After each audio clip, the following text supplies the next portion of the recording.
And too bad I didn't get a weight and measurement on the black crappie we call Outlaw. He would have probably shattered some records. And if you guys recall, we also added some Florida strain bass earlier this spring from a different lake, and I knew that the fish in this pond had really good genetics, some very solid fish, and good contributions to this pond.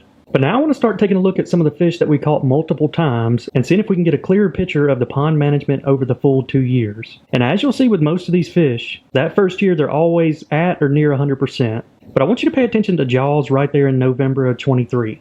And one thing that I suspect has been a failure on my pond management is that's when we stock those rainbow trout. Now, stocking rainbow trout is a very common thing in bass ponds and can result in giant bass because they're a pure protein snack. But one thing I underestimated is how aggressive the rainbow trout were on the forage fish. And I got a first-hand look at it. These trout are vicious. I think the trout hurt the bass by depleting a lot of that forage fish that should have got them through the wintertime. Now, had this pond been 5 years old and the bass were 5 to 7 pounds, even if those trout ate the forage fish and the bass ate the trout, that would have been great. But some of these trout were roughly the same size as the bass, and I think I made a big mistake by adding them that fall. And as we continue to look at this list, it didn't affect all the fish. I think some of the bigger females that continue to eat bluegills were just fine, but you will see a drop off in some of those weights around November of 23. And now I want to look back at some of the bass that had the bigger relative weights and see what they look like. So let's take a look at Copper, 9568. This fish had a relative weight of 129%, and you can always tell by looking at the fish's belly. Some people call them a butterball. They're usually nice and round when they have that high relative weight.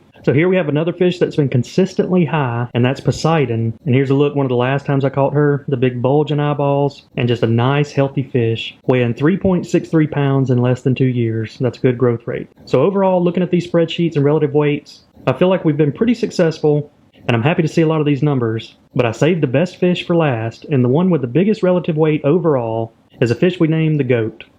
And this fish shattered the record for relative weight here in this pond. And we've caught the goat twice. The first time it was 144%, and the second time it was 157, which is a truly exceptional fish. And Daniel Arms caught it the very first time and named it back during the Aquascape pond build. But the interesting detail is, on 11/15 of 23, the goat weighed 3.94 pounds. And less than 3 months later, we caught the goat again, and it weighed 4.71 pounds on February the 3rd. That is wild, because at this point, the goat was only 19 months old. And so it's getting really close to a 3 pound per year growth rate, which is phenomenal. So I can't wait till we catch the goat again and get an updated measurement. But seeing those relative weights on the goat really does make all that hard work we put in worthwhile. But one other thing I want to discuss about the relative weights, and the reason it's so important to track these, is because it is the best indicator of the health of a pond. So for instance, if I start seeing